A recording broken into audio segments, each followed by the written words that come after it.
Born and raised on a picturesque and humble farm in Nebraska, Lucy emerged as a shining star among her 6 younger siblings. Life there was simple but filled with difficulties and challenges. She was the eldest of a boisterous and energetic group of children, each with their unique personality, but Lucy stood out.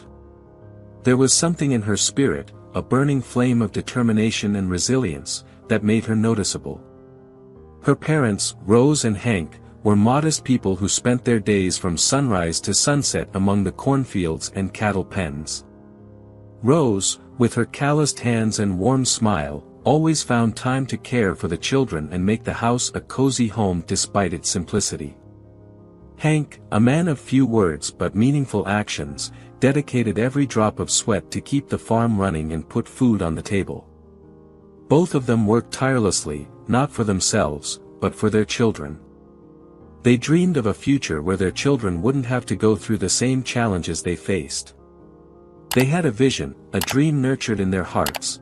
They wanted their children to have the chance to live in the sparkling metropolis of New York City, where opportunities seemed endless. They dreamed that their children could study in good schools and universities, have successful careers, and live prosperous lives that were beyond their reach. This dream was the fuel that kept Rose and Hank working through the long hot days and cold nights of Nebraska.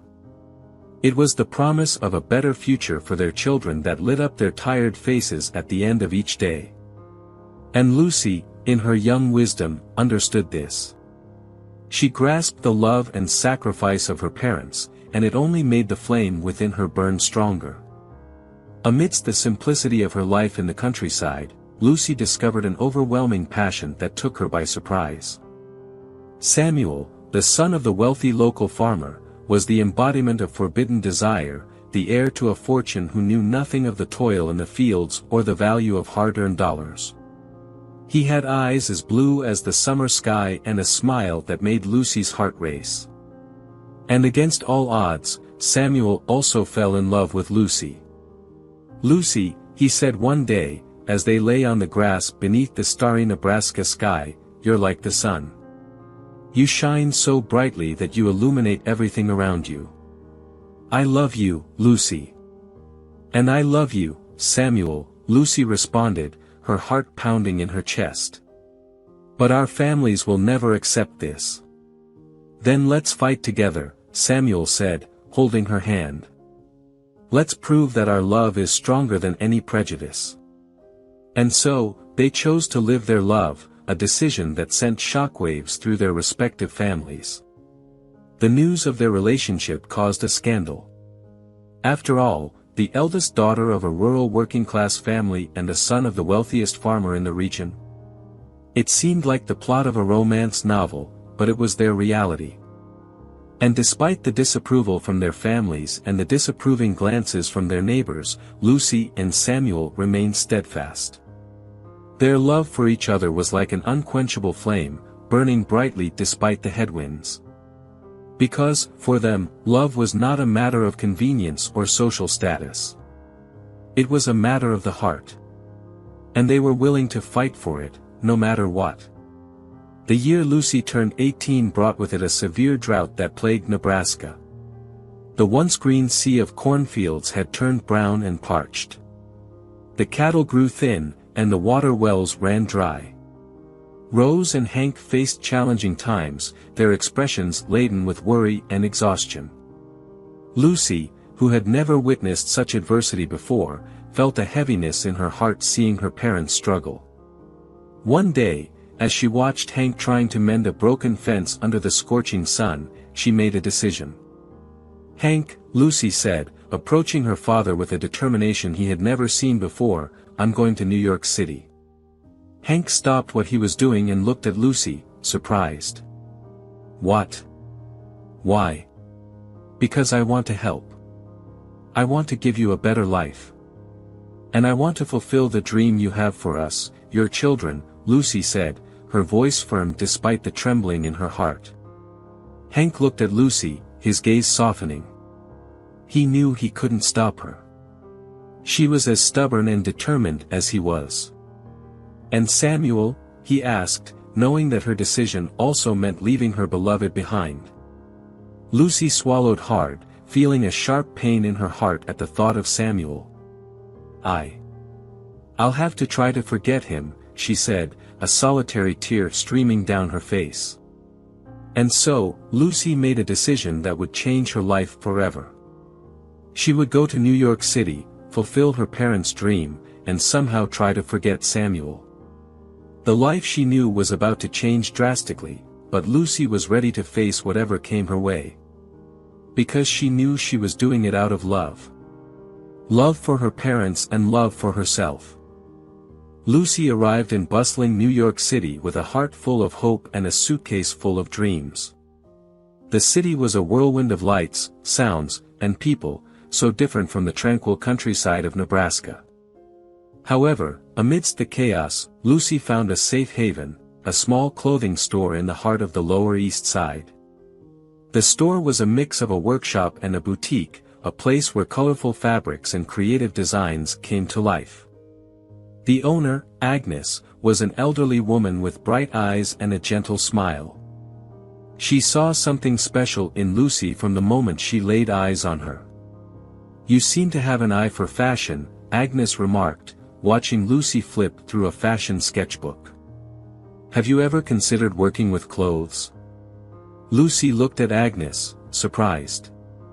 I've always liked clothes, but I never thought of making a career out of it." "Well, maybe it's time for you to start considering it," Agnes said with a smile. "I need an assistant in the store, and you seem to have the right knack for it. What do you think?" "I would love to," Lucy replied, her heart beating with excitement. "But I don't have a place to live." Agnes waved her hand as if it was no big deal. "I have a small room in the back of the factory. It's nothing fancy, but it's clean and cozy. You can stay there while you look for something better." And so, Lucy began her new life in New York City. She worked in the store during the day and slept in the small room at the back of the factory at night. It was a humble beginning, but it was hers. And for Lucy, that was all that mattered. In New York City, Lucy immersed herself in the new life she had chosen. During the day, she dedicated herself to work in Agnes' store, assisting customers, organizing shelves, and learning the art of sewing. At night, she studied under the dim light of the small room at the back of the store, her fashion books spread around her. At first, sewing was a challenge. Threads tangled, needles broke, and fabrics refused to cooperate. But Lucy was determined. She spent hours practicing, her hands moving more skillfully with each passing day. Gradually, Lucy fell in love with the profession. There was something magical about turning a piece of fabric into a garment, about seeing a design come to life. She began experimenting with her own designs, sketching ideas in a notebook she carried with her. The first time Lucy saw one of her garments in the store's display window, she felt a wave of pride. The piece was simple, a classic cut blue dress, but it was hers. She had designed it, cut it, and sewn it. And when a customer purchased the dress, Lucy knew she had found her calling. Over time, Lucy became more than just a salesperson or seamstress. She became a fashion designer, creating unique pieces that reflected her talent and passion. The small-town girl who dreamed of the big city had found her place in the world of New York City fashion, and she couldn't be happier. As the years went by and Lucy established herself in the New York City fashion industry, thoughts of her family in Nebraska never left her mind. Homesickness was a constant companion, and the success Lucy was experiencing only intensified her desire to share that joy with her parents and siblings. One day, as Lucy looked at the skyscrapers of New York City, she made a decision. Picking up the phone, she dialed the familiar number of the home in Nebraska. "Hello, Mom. It's Lucy," she said, her voice trembling with excitement. "I have a surprise for you and Dad." A few weeks later, Lucy's parents and her siblings arrived at JFK Airport, their eyes wide with the bustling city. Lucy greeted them with a tight hug, tears streaming down her face. "Welcome to your new home," Lucy said, leading them to the spacious apartment she had rented for them in Brooklyn. The living room was cozy, the bedrooms were spacious, and the kitchen was modern. It was a home that Lucy could never have imagined providing for her family when she was just a dreamy girl in Nebraska.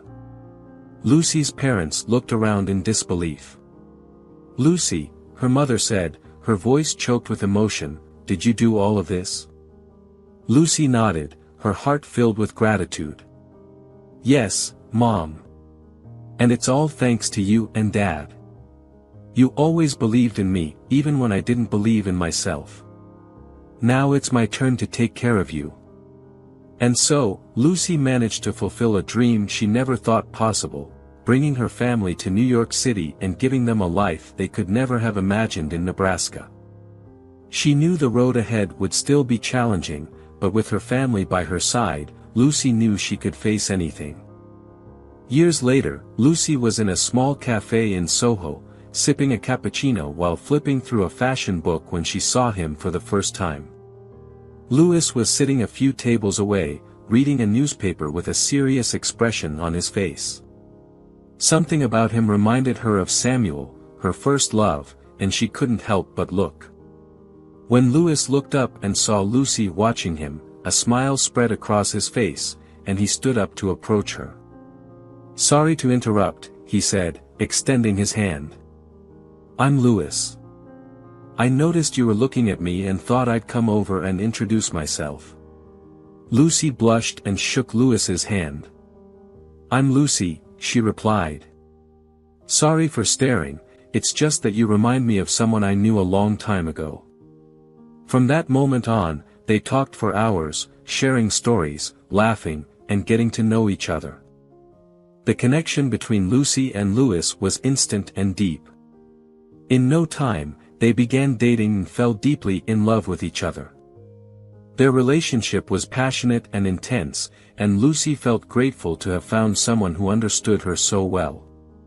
Sometimes, she wondered if Louis was the reincarnation of Samuel, sent back into her life to fill the void he had left behind. Together, Lucy and Louis faced the ups and downs of life, supporting each other in their times of need. And while Lucy never forgot Samuel, her first love, she knew that her heart now belonged to Louis, the man who loved and understood her like no other.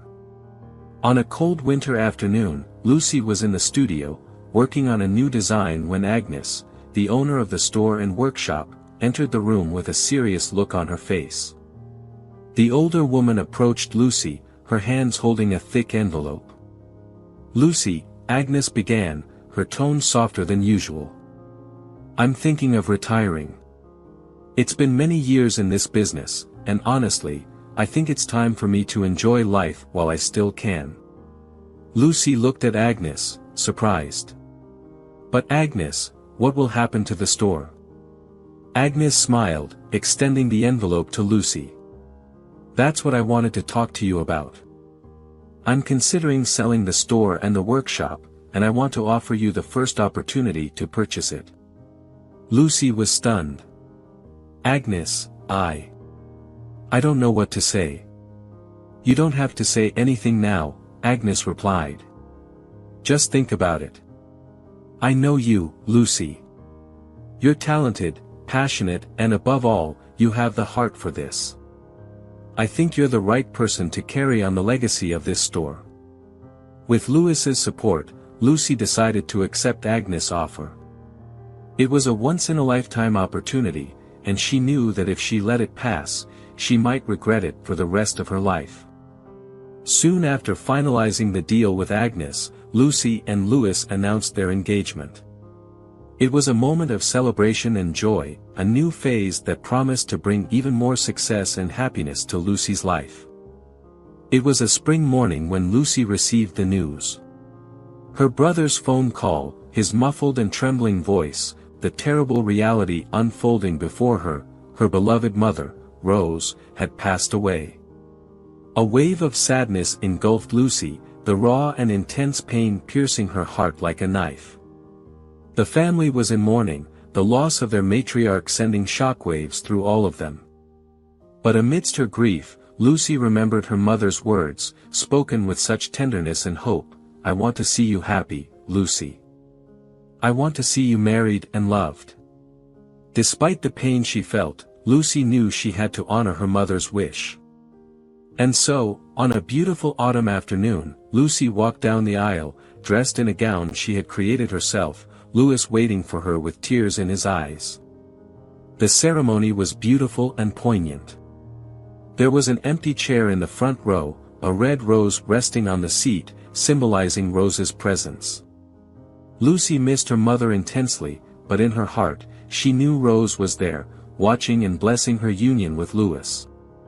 The wedding was, in many ways, a reflection of Lucy herself, full of love, perseverance, and a silent strength that spoke volumes.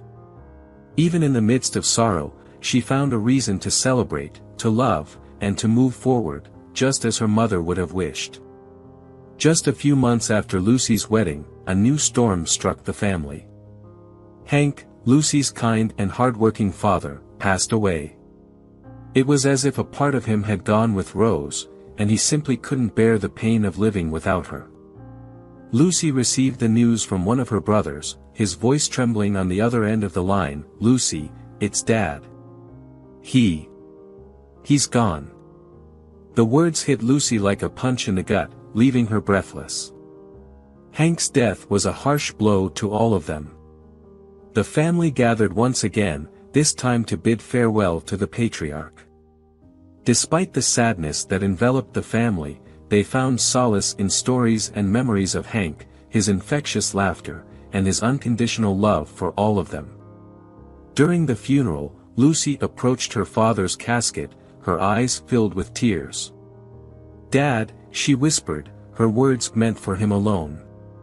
"I miss you so much. But I promise, I will carry on. I will make you and Mom proud. I love you." The loss of her parents in such a short span of time was an almost unbearable pain for Lucy. But amidst the grief, she found strength in her memories of them and in the promise she made to her father. She would carry on, not just for herself but for Rose and Hank as well. Even amidst the sorrow of losing her parents, Lucy persisted. She immersed herself in her work, channeling her pain into unmatched inspiration. The small clothing store grew and evolved into a renowned brand, with Lucy becoming a recognized fashion designer across the country. Louis, always by her side, was her pillar of support. He assisted her in the business, but he also stood firm at home, giving Lucy the space she needed to create. Together, they built a life of luxury, living in a beautiful home in Manhattan, with everything they could dream of. Amidst all this success, two precious gifts came, their son, Eric, and their daughter, Brielle. Eric, with his blue eyes and mischievous smile, and Brielle, with her golden curls and infectious laughter. Lucy and Louis dedicated themselves to giving their children everything they themselves never had: quality education, comfort, and, above all, unconditional love. Unfortunately, as time went on, the privileges granted to their children had an adverse effect. Eric and Brielle grew up surrounded by luxury and comfort, gradually becoming entitled and spoiled.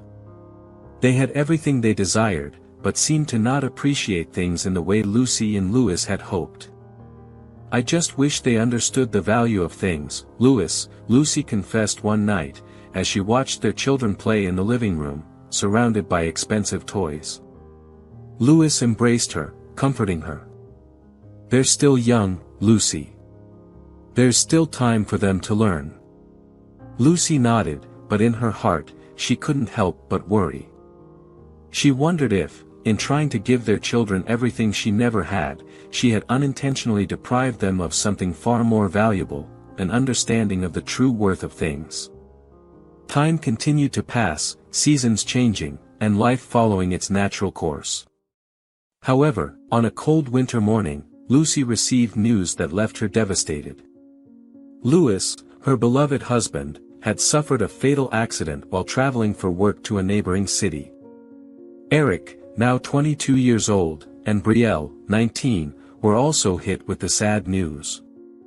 The loss of their father left them shaken and confused, and in this whirlwind of emotions, they turned against Lucy. "This is all your fault, Mom," Eric accused, his face contorted with anger and pain. "Dad never had a life of his own, he was always trapped in your business." Brielle, though younger, agreed with her brother. "Eric is right. Dad could have pursued his own career, but he was always there, supporting you. He deserved more than this." Lucy, still reeling from her husband's death, was left speechless.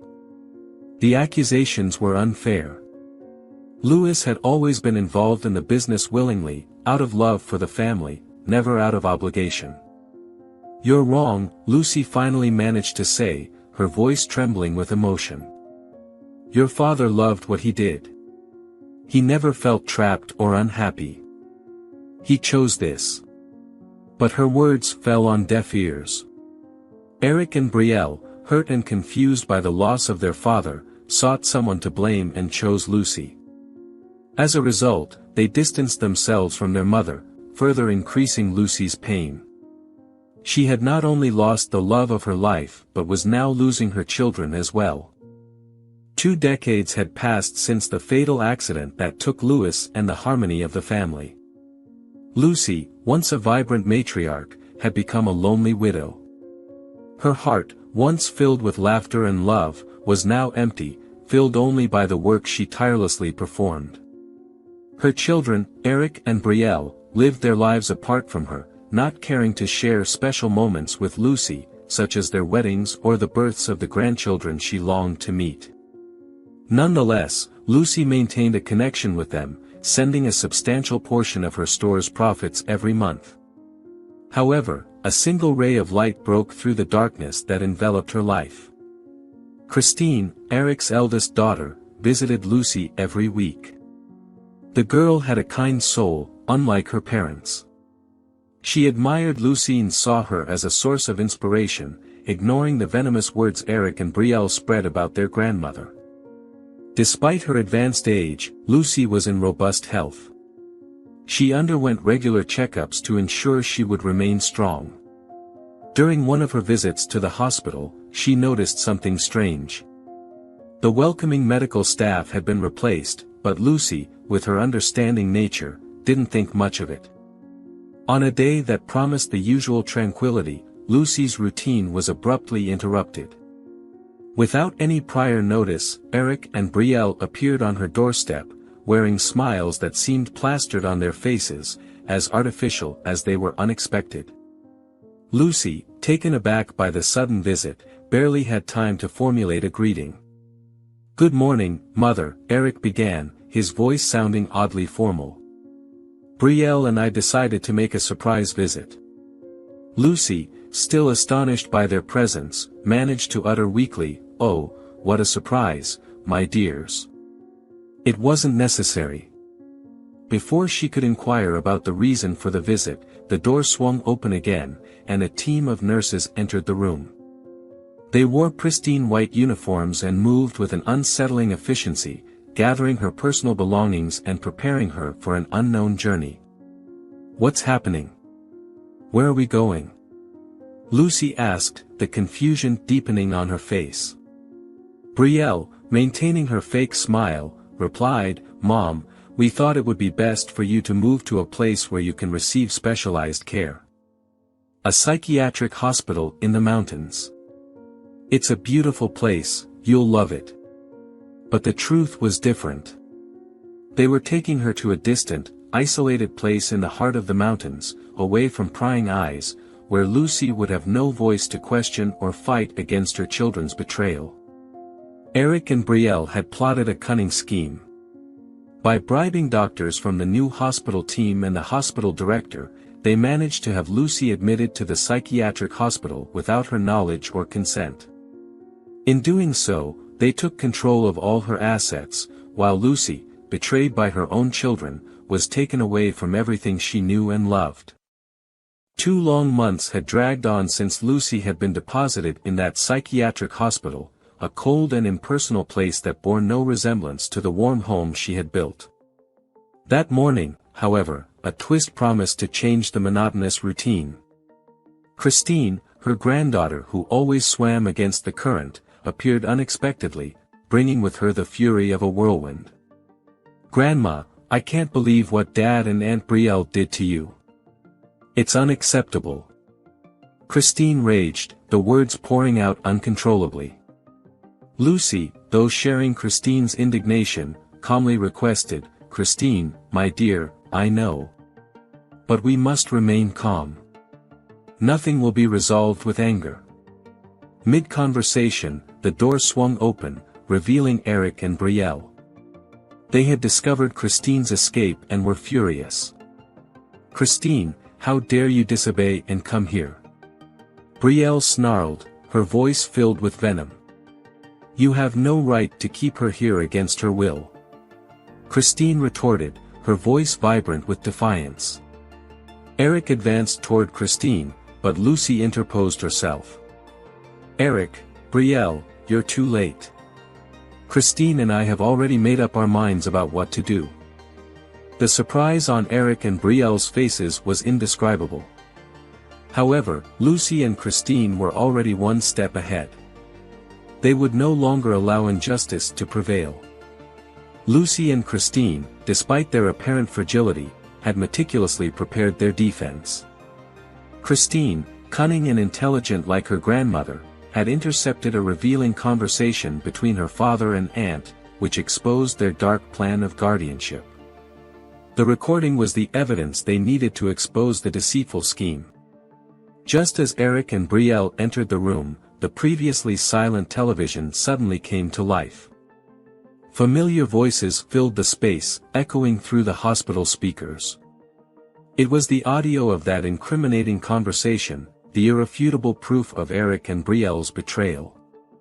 "Just think about it, Brielle. Once Lucy is declared incompetent, her entire empire will be ours." Eric's voice resonated through the speakers, followed by Brielle's complicit laughter. Soon, several audios featuring doctors, directors, and nurses started playing, further confirming the entire scheme and the bribes orchestrated by the siblings. The faces of the siblings grew pale as they heard their own words being broadcasted.